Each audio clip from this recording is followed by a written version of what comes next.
Turkey, 2022. Part 1. Shadows in Istanbul. Istanbul, a city where history and modernity meet in a vibrant mosaic, was alive that evening, as it always was. The streets of Istiklal Avenue pulsed with energy. Vendors called out to passers-by, their stalls offering an array of spices, handmade goods, and the enticing scent of grilled kebabs. Couples strolled arm in arm, teenagers laughed, and families explored the bustling thoroughfare. Yet, for Malik, none of it mattered. Malik walked aimlessly through the crowded street, lost in a fog of his own thoughts. His 28-year-old body moved mechanically, as though some force pushed him forward while his mind lingered in a place of shadows and silence. The vibrant city that once felt like home, with its sounds of clinking tea glasses, the murmur of conversation in Turkish and other languages, now felt foreign and cold. It was as if a veil had fallen between him and the rest of the world. He saw the people around him, heard the city's familiar noises, but it all seemed distant, irrelevant. The rhythm of Istanbul's life was now in stark contrast to the stillness inside him. Since the accident that took his wife, Eileen, Malik had become a shell of the man he used to be. Eileen had been everything to him. Their love story was one for the ages, a bond formed during their university years, cemented by shared dreams and the deep conversations they would have in the very cafes of Istiklal. They had been inseparable, their future bright and full of possibilities. Until one rainy night on a narrow road, a reckless driver shattered it all. Malik couldn't forget the phone call, the rush to the hospital, the sight of Eileen lying so still. That night played in his mind on a loop, like a film he couldn't turn off. In those first weeks after her death, he had cried, tears that felt endless. But now, even the tears had abandoned him, replaced by a numbness that weighed heavy on his soul. The raw ache of grief had transformed into something deeper, something darker. His world had lost color, joy, and meaning. It was as if the Malik who had existed before Eileen's death had died with her. He had tried in those early days to continue, to go back to work, to meet with friends. They had all offered their condolences, their support. But the well-meaning words did nothing to lift the burden of his pain. His apartment, once filled with laughter and conversation, had become a silent tomb. The framed pictures of Eileen seemed to mock him, reminding him of what he had lost. Every corner of the place was a reminder of her absence. Her favorite blanket draped over the couch, the unfinished book on the nightstand, her scent lingering on the pillows. It was too much, and yet leaving it was not an option. How could he step away from the last remnants of her presence? Slowly, Malik withdrew from life. He stopped returning calls, stopped answering texts, until eventually, the invitations from friends dwindled. His parents, heartbroken themselves, would come by, their concern etched in their faces. His mother would try to coax him into eating, to talk about anything that might draw him out of his shell. But even her voice, once so soothing, now grated against his nerves. Malik felt trapped, not just in his grief, but in his very skin, as though he were suffocating under the weight of his loss. Then, the voices started. At first, they were barely noticeable, faint whispers in the dead of night, when the world was silent and Malik lay awake in the darkness. He thought it was his imagination, a side effect of his sleepless nights. But the whispers grew louder, more distinct. They came in moments of quiet, when he was alone in his apartment or walking the streets at dusk. They were not his thoughts, though they often echoed the darkest corners of his mind. "Why are you still here, Malik? You could join her." The voices didn't frighten him, not at first. They felt almost like a part of him, the despair-given voice. They told him what he already believed, that there was nothing left for him here, that Eileen was waiting for him on the other side, and that the pain would end if only he would let go. Malik found himself listening, even agreeing. What was the point of living when everything he loved was gone? But as the days passed, the voices became more insistent, more persuasive. They no longer whispered, they commanded. "In it now, Malik." She's waiting. The thoughts followed him everywhere, like a shadow he couldn't shake. He tried to drown them out with distractions, music, television, anything that could fill the silence, but the whispers always found a way back in. The isolation, the loneliness, and the relentless voices wore him down until the idea of giving in seemed almost comforting. Yet, even in his darkest moments, something held him back. A flicker of resistance, as faint as a single flame in a vast darkness. It wasn't hope, not yet, but it was a refusal to surrender entirely. Maybe it was Eileen's memory, the part of him that knew she would never want this for him. Or maybe it was the last remnant of his own will, fighting to survive. Unbeknownst to Malik, his closest friend, Yusuf, had been watching him closely. Yusuf had known Malik for years, ever since their university days, when they bonded over their love of philosophy and long discussions about life's mysteries. Yusuf, a devout Christian, had always admired Malik's intellectual curiosity, his love for exploring different perspectives. They were different in many ways, but their friendship had endured. Yusuf had been devastated by Eileen's death too, but unlike many others, he refused to let Malik slip away into the abyss of his grief. He noticed the signs, the way Malik had withdrawn, the emptiness in his eyes, the way he barely spoke when they saw each other. He sensed something was deeply wrong, something beyond just mourning. There was a heaviness in Malik's presence, an almost palpable darkness that seemed to follow him like a shadow. Yusuf couldn't shake the feeling that his friend was under attack, not just by his own sorrow, but by something more sinister. One evening, after several unanswered calls, Yusuf made his way to Malik's apartment. The building, nestled in the heart of Beyoğlu, was as old as the city itself, with its narrow corridors and creaky wooden floors. Yusuf knocked, his heart heavy with worry. For a long time, there was no answer, and just as he was about to leave, the door opened slowly. Malik stood there, framed in the dim light of the hallway, his figure gaunt and his expression vacant. His once vibrant brown eyes were hollow, surrounded by dark circles that spoke of sleepless nights. His clothes hung loosely on his frame, as though he had forgotten how to care for himself. For a moment, neither of them spoke. The silence between them felt vast, but Yusuf didn't let it intimidate him. "I've been trying to reach you, brother," Yusuf said softly, his voice gentle but firm. "You can't keep locking yourself away like this." Malik's lips twitched into a weak semblance of a smile, but it didn't reach his eyes. "What's the point, Yusuf? There's nothing left for me out there." Yusuf stepped inside without waiting for an invitation, his eyes scanning the dimly lit apartment. It was a mess, dishes piled in the sink, unopened letters scattered across the table, a half-empty bottle of water on the counter. But it wasn't the physical disarray that struck Yusuf the most. It was the suffocating atmosphere, the oppressive sense of despair that seemed to cling to the walls. The air felt heavy, almost thick with Malik's sorrow. Yusuf sat on the edge of the couch, his eyes meeting Malik's. "I know you're hurting. I can't imagine the depth of your pain. But this isn't you, Malik.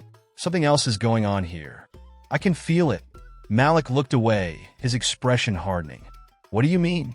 Yusuf hesitated for a moment, choosing his words carefully.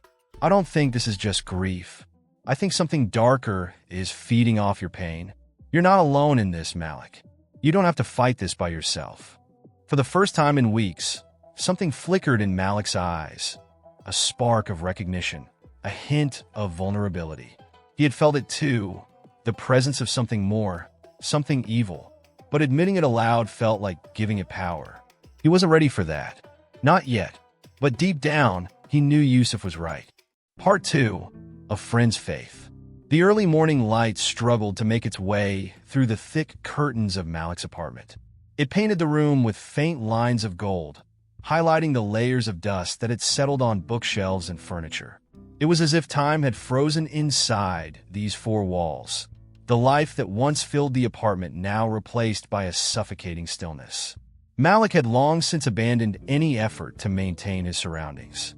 Dishes were left unwashed in the sink, Papers and unopened mail cluttered the kitchen table, and a half-empty glass of water sat forgotten on the windowsill. The air felt heavy, weighed down by the silence and the invisible burden Malik carried every day. This morning, like most, had begun the same. Malik sat in the dim light of the living room, his mind clouded by exhaustion, though sleep never came easily. The voices he had tried so hard to ignore were quieter now, but always present, lurking in the corners of his mind. They waited for the moments of weakness, whispering in the quiet hours when he was most vulnerable. He could feel their weight pressing down on him, pulling him into the darkness. Yet, today, there was something different in the air, an unfamiliar presence. Yusuf sat across from Malik, his calm, steady gaze watching his friend closely. He had entered Malik's apartment with a mixture of concern and quiet determination. Yusuf knew the signs of despair all too well, but what troubled him most was the aura of hopelessness that seemed to fill the space. It was more than grief, something darker had taken root. Still, Yusuf's faith remained unshaken. He believed in a power greater than the darkness that surrounded Malik. He believed there was still hope, even if Malik couldn't see it himself. "Malik," Yusuf spoke softly, breaking the silence that had settled between them. His voice was gentle, but carried a weight of sincerity. "I've been worried about you. We all have." Malik, slouched in his armchair, didn't meet Yusuf's gaze. His eyes were fixed on the floor, his expression vacant. He seemed lost, drifting in the sea of his own thoughts. The exhaustion was etched into his face, the toll of sleepless nights and constant internal battles evident in the dark circles beneath his eyes. He looked thinner than Yusuf remembered, as if the weight of his sorrow was eating away at him from the inside out. "There's no need to worry," Malik muttered, his voice hoarse. "This is just how things are now. I've accepted it." Yusuf's heart ached at the hollow resignation in Malik's voice. He knew grief was a powerful force, but he also knew that this was more than just sorrow. Something darker was at play, something that had entwined itself around Malik's spirit, feeding on his despair. It was a spiritual weight, something Yusuf could sense even if Malik couldn't. Yusuf leaned forward, his elbows resting on his knees as he spoke with quiet determination. "It doesn't have to be like this, Malik. You're not alone in this. I know you feel lost, like there's no way out, but that's the darkness speaking. You have to fight it." Malik finally looked up, his eyes dull and empty. "Fight it? What's the point, Yusuf? You don't understand. Every day, every hour, I hear these voices, telling me I'm worthless, that I should just end it. They're louder than anything else, and I can't drown them out. What am I supposed to do?" Yusuf's expression softened, but there was no pity in his eyes, only compassion and a deep sense of conviction. "I may not understand exactly what you're going through, but I know this. Those voices are lying to you. They're not the truth, and you don't have to listen to them anymore." Malik let out a bitter laugh, his lips curling into a faint, humorless smile. "You make it sound so simple, but it's not, Yusuf. It's never that simple." "I'm not saying it's simple," Yusuf replied, his voice calm but firm. "I know it's not easy, but there's more going on here than just your grief, Malik. I can feel it. This darkness, these voices, they're not just in your head. There's something deeper, something spiritual at play." Malik blinked, the words hanging in the air between them. For a moment, there was a flicker of something in his expression, confusion, maybe even fear, but it quickly faded. "Spiritual?" Malik repeated, his voice skeptical. "You think I'm being haunted or something?" Yusuf shook his head slowly, choosing his words carefully. "Not haunted, but I do believe there are forces that thrive on our pain, on our weakest moments. You're vulnerable right now, and those forces are trying to keep you in this darkness. They want to keep you from healing, from finding peace." Malik shifted uncomfortably in his chair, the conversation touching on something he wasn't ready to face. "I don't know, Yusuf. I'm not even sure I believe in any of that anymore. What good is faith when it didn't save Eileen? What good is faith when I'm stuck here, in this hell?" Yusuf felt the weight of those words, the raw pain behind them. He understood Malik's anger, his confusion. Losing Eileen had shattered something inside Malik, and it had left a wound that seemed impossible to heal. But Yusuf believed that faith wasn't about avoiding pain. It was about finding strength to endure it, to rise from it. "I can't answer why things happen the way they do," Yusuf said softly, his gaze never leaving Malik's. "I don't know why Eileen was taken from you, but I do know that God hasn't abandoned you. He's still here, Malik, even in your darkest moments. You may not feel it, but he's reaching out to you." Malik's shoulders slumped further, the exhaustion and despair weighing him down. "It doesn't feel like it, Yusuf. It feels like I'm drowning, and there's no one there to pull me out." Yusuf leaned closer, his voice steady and filled with quiet resolve. "That's the darkness talking, Malik. That's the voices trying to keep you from the truth. You don't have to stay in this place of pain. Let us help you. Let me and some of the others pray with you. For you, you don't have to do anything. Just come. Let us stand with you, fight with you." Malik stared at his friend, his mind swirling with conflicting emotions. He didn't know what to believe anymore. Part of him wanted to dismiss everything Yusuf was saying, to retreat back into the numbness that had become his only comfort. But another part, a small, fragile part, wanted to believe that maybe, just maybe, there was a way out of this darkness. What difference would it make? Malik asked, his voice barely more than a whisper. "Prayer isn't going to bring Eileen back. It's not going to fix what's broken inside me." Yusuf's gaze softened, his voice gentle. "No, it won't bring Eileen back, but it can give you the strength to heal, to move forward. It can help you find peace, Malik. You don't have to believe it right now. Just trust me. Let us help you." Malik closed his eyes, his mind a whirlwind of doubt and fear. The idea of being around people, of letting them see him like this, felt overwhelming. He had spent so long hiding, so long shutting himself off from the world, that the thought of opening up again terrified him. But something in Yusuf's words resonated with him. Maybe it was the certainty in his friend's voice, or maybe it was the desperate need for something to change, for the weight on his chest to finally lift. After what felt like an eternity, Malik finally opened his eyes and nodded. "All right," he said quietly. "I'll come." Yusuf's face lit up with relief, though he kept his emotions in check, not wanting to overwhelm Malik with too much enthusiasm. "You won't regret this, Malik. I'll pick you up tonight, and we'll take it one step at a time." Malik didn't respond, simply leaning back in his chair, his mind already racing with thoughts of what the evening would bring. He wasn't sure if he believed anything would change, but for the first time in months, there was a flicker of something new in his chest. It wasn't hope, not yet, but it was the possibility of hope. A small, fragile seed that had been planted by Yusuf's faith. As the day wore on, Malik found himself waiting for the evening with a mixture of dread and curiosity.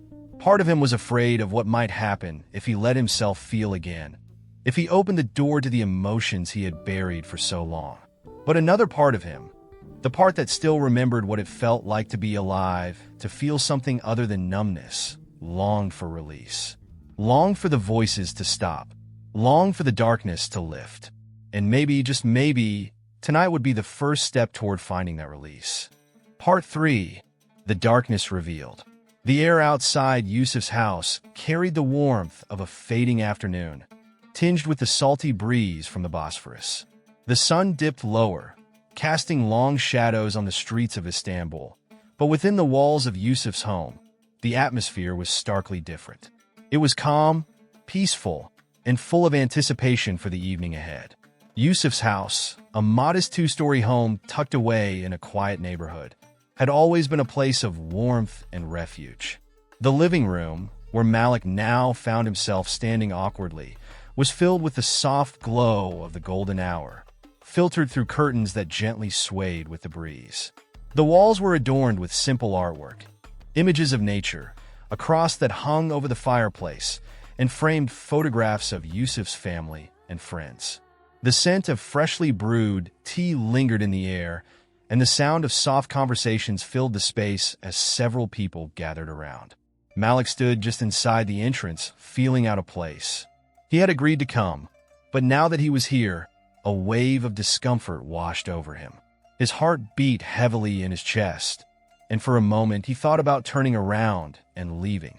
It felt like an invasion, stepping into a room where faith was palpable, where these people seemed to belong to a community he no longer understood. They were strangers to him, despite their kind smiles and welcoming gestures. Yusuf, sensing Malik's unease, walked over and placed a reassuring hand on his shoulder. "You're doing great, Malik. Just take it one step at a time," he said softly.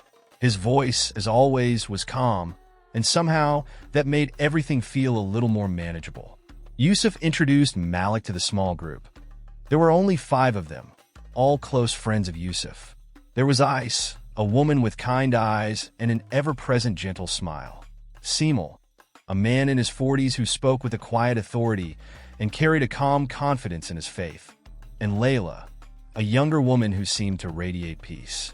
The last member of the group was Mehmet, a man who had experienced his own share of darkness and redemption. It was a group that had seen struggle, but each had found solace in their faith.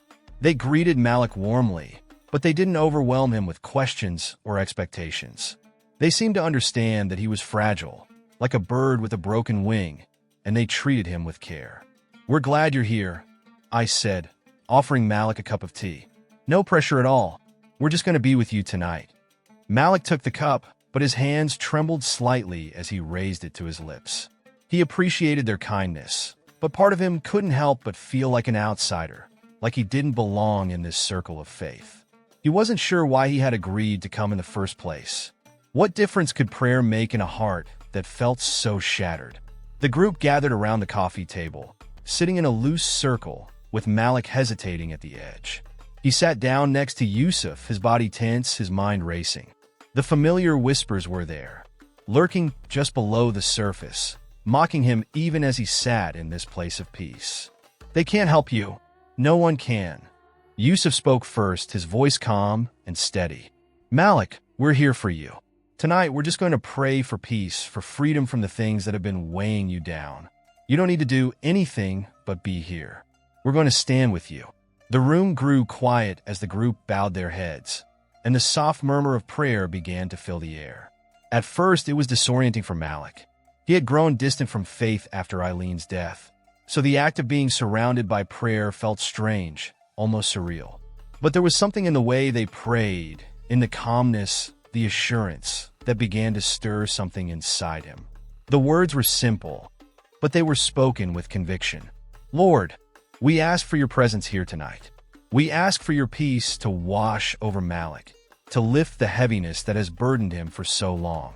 We know that you are greater than any darkness, and we trust in your power to bring healing." Malik sat in silence, his eyes closed, listening to the soft prayers around him. At first, he felt nothing.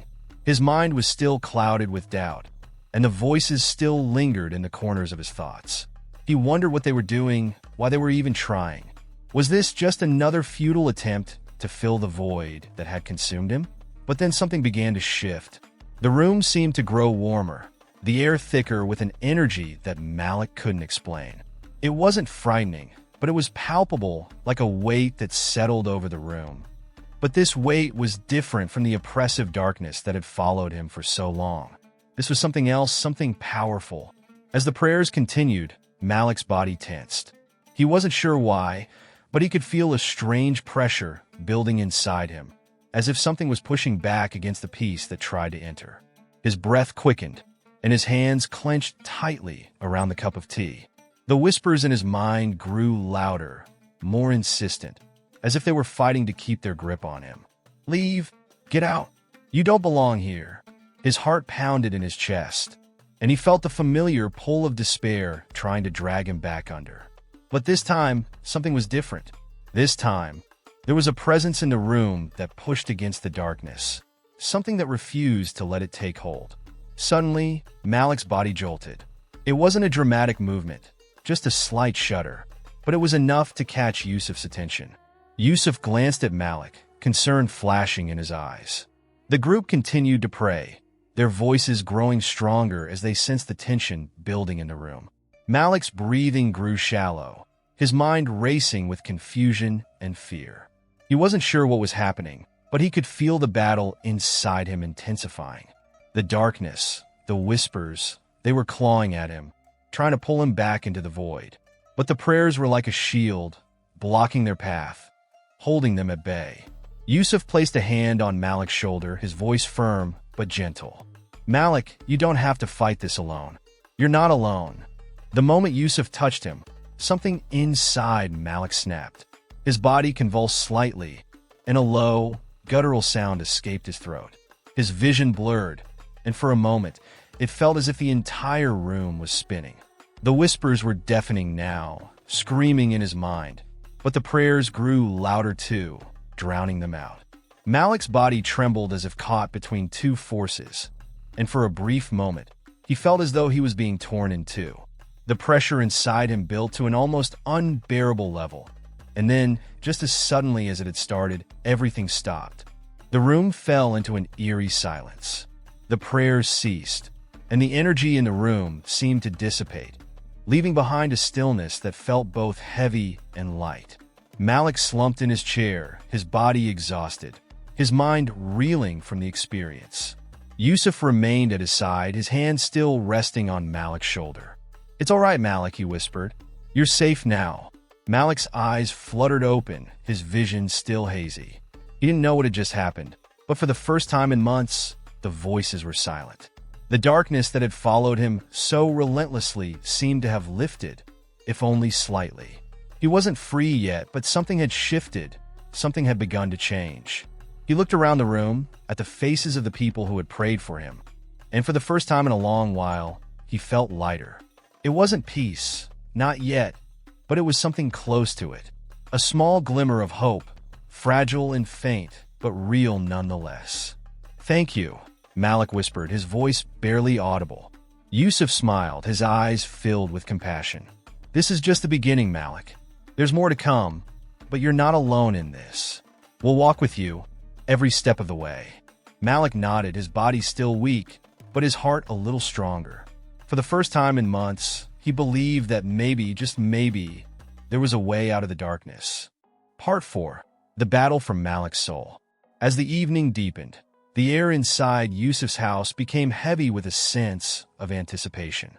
The warm glow from the lamps contrasted sharply with the spiritual tension that had begun to build in the room. Outside, the city of Istanbul continued with its usual hum of life, but within these walls, something far more profound was taking place. The small group of friends gathered around Malik had sensed a shift in the atmosphere. What had begun as a simple prayer session had evolved into something far more intense, and they all felt it, the looming weight of a spiritual battle. Malik sat on the edge of his chair, his body rigid, his breathing shallow.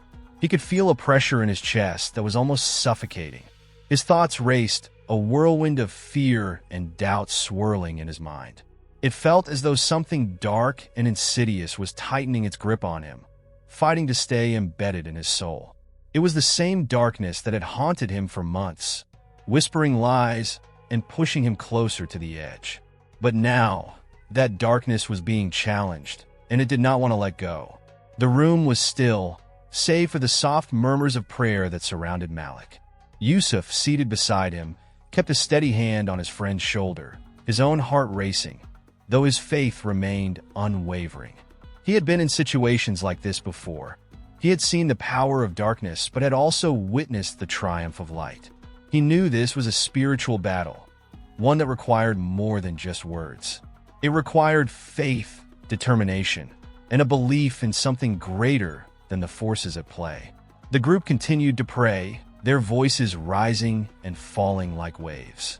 The prayers were not shouted or forced, but they carried an undeniable strength. Each word was spoken with conviction, as though they were building a fortress of light around Malik, a barrier against the darkness that sought to consume him. Ais, Simul, Layla, and Mehmet all prayed in unison, their hands resting gently on Malik's chair, offering support through their faith. Malik's body trembled slightly, as if something inside him was resisting. He could feel the prayers pushing against the darkness, like a wave crashing against a wall. For months, that darkness had been his only companion. It had wrapped itself around him, whispering in his ear, telling him that he was alone, that there was no hope. But now, those whispers were being drowned out by the voices of those who prayed for him. As the prayers grew stronger, Malik's mind became a battleground. The whispers were louder now, more insistent, as if they knew their time was running out. They screamed at him, telling him to leave, to run, to reject the prayers and everything they represented. "They can't help you, Malik. You don't belong here. Stop this. It's pointless. Just give in." Malik gripped the arms of the chair, his knuckles white as he fought the urge to bolt from the room. His heart pounded in his chest, his pulse quickening with each passing moment. The pressure in his head was unbearable, as if two forces were warring for control of his very soul. He could feel the darkness fighting back, refusing to let go of the hold it had on him. It was as if something was being ripped from him, and the process was agonizing. Yusuf, sensing Malik's inner turmoil, tightened his grip on his friend's shoulder and spoke with quiet authority. "You're not alone, Malik. You're not alone in this. God is with you. You don't have to fight this by yourself." The words cut through the chaos in Malik's mind, offering a lifeline in the midst of the storm. He wanted to believe them, but the darkness was relentless, refusing to release its grip. His body began to shake more violently, and a low, guttural sound escaped his throat, an involuntary response to the intensity of the battle raging inside him. The group's prayers intensified, each person feeling the weight of what was happening. Mehmet, who had once experienced a similar battle in his own life, began to pray more fervently, his voice strong and steady. "In the name of Jesus, we command this darkness to leave. Malik is not yours. He belongs to God. You have no power here." Malik's breathing became ragged, and his vision blurred. He could feel the darkness clawing at him, desperately trying to hold on, but the prayers were like a beacon of light, piercing through the fog. He wasn't sure what was happening, but he knew something was changing. The weight that had pressed down on him for so long was beginning to lift, even if only slightly. Yusuf leaned closer to Malik, his voice low but firm. "Malik, listen to me. You are loved. You are not alone. God has not abandoned you.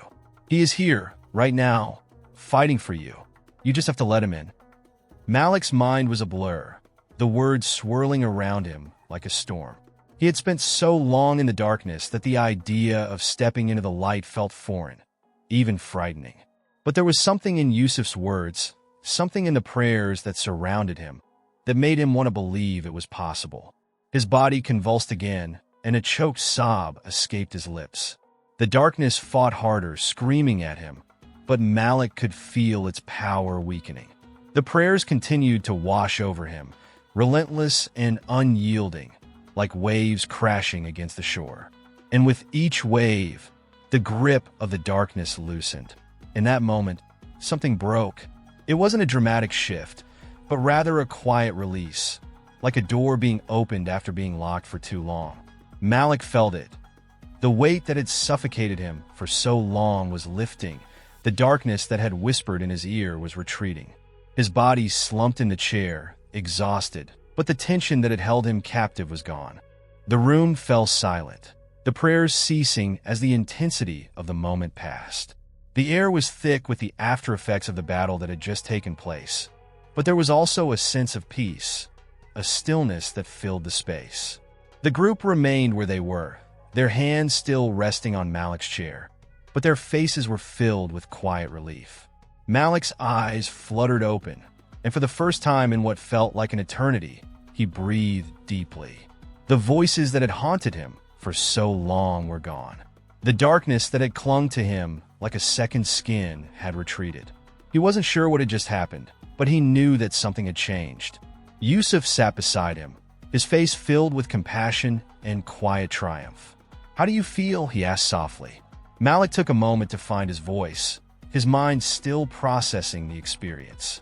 "Lighter," he whispered, like something has been lifted. Yusuf nodded, a small smile playing on his lips.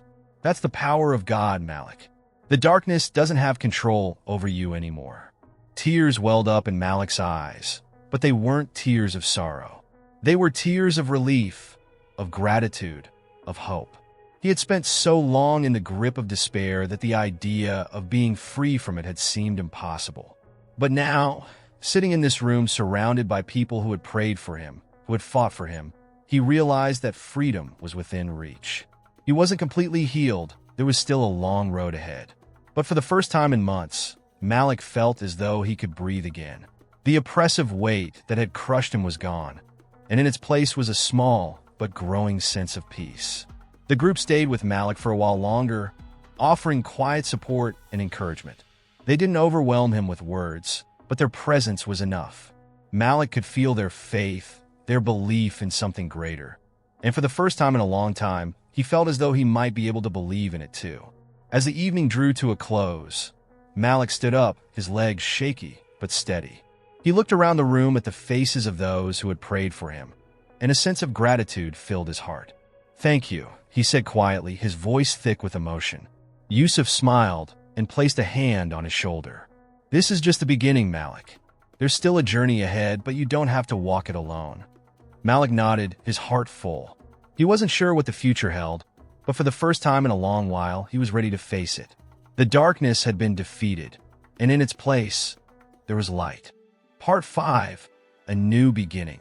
The first rays of dawn painted the horizon in soft shades of pink and gold, reflecting off the calm waters of the Bosphorus.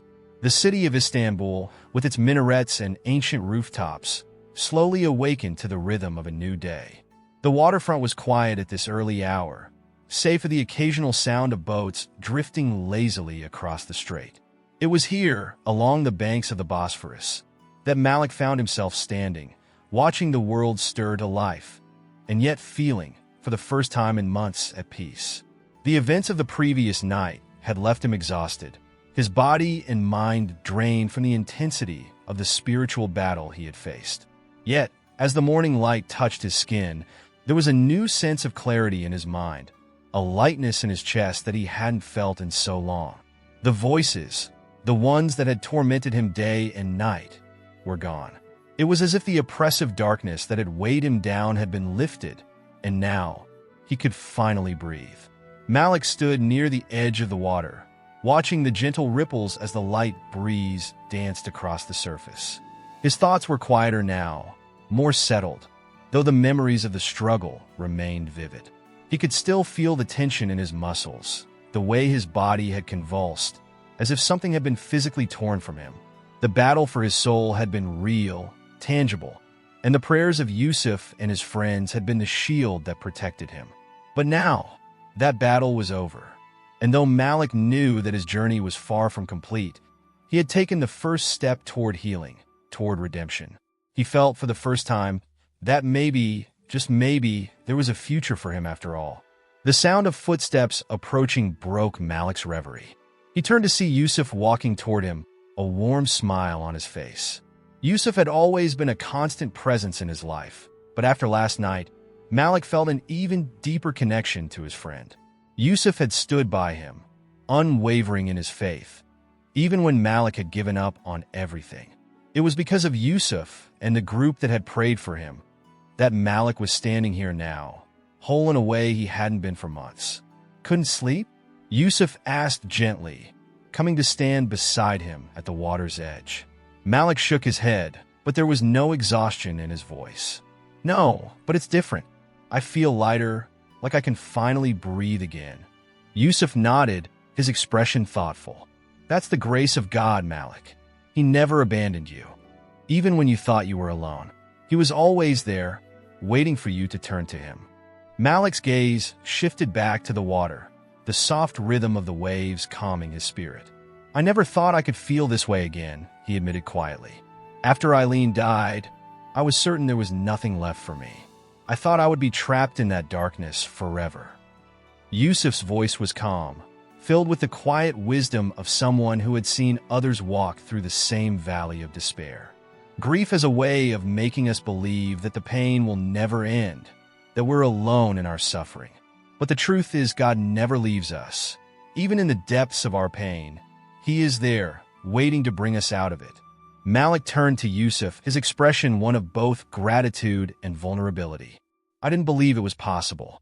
I thought the darkness was too strong, that I was too far gone. Yusuf placed a hand on Malik's shoulder, his grip firm yet reassuring. No one is ever too far gone, Malik. No matter how deep the darkness, God's light can reach it. You were never beyond his reach. A wave of emotion surged within Malik, and he found himself blinking back tears. Not the tears of sorrow that had plagued him for so long, but tears of release, of gratitude. He had spent so many months feeling broken, lost in his grief, and now, finally, there was a glimmer of hope. The road ahead would not be easy, he knew that. But for the first time, he believed that healing was possible. I still miss her, Malik whispered, his voice thick with emotion. Every day, I miss her. Yusuf nodded, his eyes filled with understanding. And you always will. Eileen was a part of your life, a part of your heart. But missing her doesn't mean you have to stay trapped in the past. You can carry her memory with you, even as you move forward. Malik stared at the horizon, the sunlight growing brighter as the day fully took hold.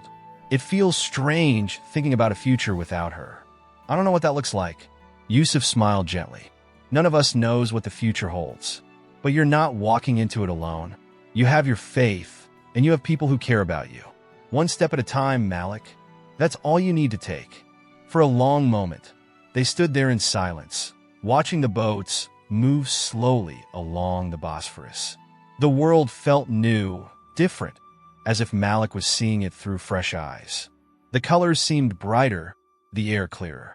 It was as if he had been living in a fog for so long. And now, for the first time, the mist had lifted, revealing the world in all its vividness. After a while, Yusuf spoke again, his tone soft but filled with conviction. I think you have a story to tell, Malik. What you've been through, it could help others. People who feel like they're trapped in the same darkness you were in. Maybe your journey could be a light for them. Malik was quiet for a moment, considering Yusuf's words. He had never thought of himself as someone with a story to tell. For so long, his life had been defined by his grief, by the overwhelming sense of loss. But now, as he stood here, on the other side of that battle, he realized that maybe his experience could be more than just pain. Maybe it could be a source of hope for others. I don't know, Malik said slowly, the idea still foreign to him. I'm not sure where to start. Yusuf smiled, his eyes reflecting the morning sunlight. Start with the truth. Start with what you've been through and how God pulled you out of it.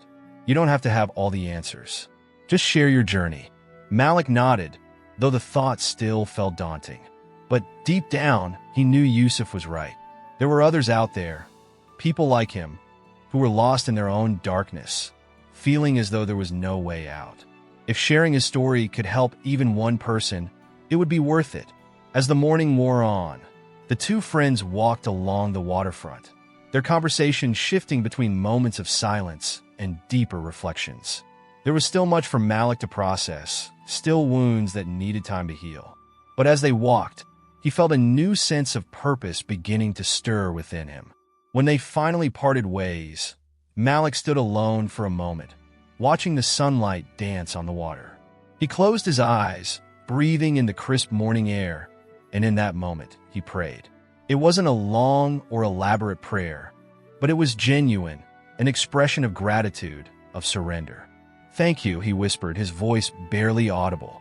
Thank you for not giving up on me. With that, Malik opened his eyes and took a step forward.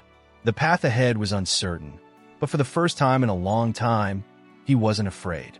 The darkness had been defeated, and in its place, there was light, a light that he knew would guide him as he continued his journey. And as Malik walked away from the Bosphorus, he knew one thing for certain. This was only the beginning. If this story moved you, please leave a comment below to share your thoughts and experiences. Thank you so much for watching, and as always, God bless you.